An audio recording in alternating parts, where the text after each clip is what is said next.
కేంద్ర ప్రభుత్వ కార్మిక వ్యతిరేక విధానాలను నిరసిస్తూ చేపట్టిన సార్వత్రిక సమ్మెకు తెలంగాణ వర్కింగ్ జర్నలిస్ట్ ఫెడరేషన్ తమ సంఘీభావం ప్రకటించింది. బుధవారం వామపక్ష కార్మిక సంఘాల ఆధ్వర్యంలో వరంగల్ రైల్వే స్టేషన్ నుంచి ప్రారంభమైన మహార్యాలీలో టీడబ్ల్యూజేఎఫ్ రాష్ట్ర కార్యదర్శి పొక్క దయాసాగర్, రాష్ట్ర కౌన్సిల్ సభ్యులు మచ్చిక వెంకటేశ్వర్లు, జిల్లా అధ్యక్షులు పొడేటి అశోక్, ఉపాధ్యక్షులు ఈర్ల సురేందర్, కోశాధికారి గాయపు రాజురెడ్డి, చెలువేరు శ్రీకాంత్, గుర్రాల శ్రీనివాస్, సదిరం కుమార్, ఎండి అక్మల్ పాషా, మోడం హరికృష్ణ తదితరులు పాల్గొన్నారు.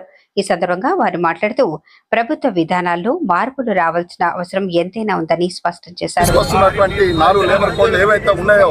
వాటి వల్ల 1955-58లో చేసినటువంటి వర్కింగ్ జర్నలిస్టుల చట్టాలు నిర్వీర్యమైనటువంటి ప్రమాదం ఏర్పడింది. ఆ ప్రమాదాన్ని ఎండగట్టడంలో భాగంగానే వామపక్ష కార్మిక సంఘాలు ఇచ్చిన పిలుపులో భాగంగా తెలంగాణ వర్కింగ్ జర్నలిస్ట్ ఫెడరేషన్ ప్రత్యక్ష కార్యాచరణకు ఈ రోజున మేము దిగడం జరిగింది.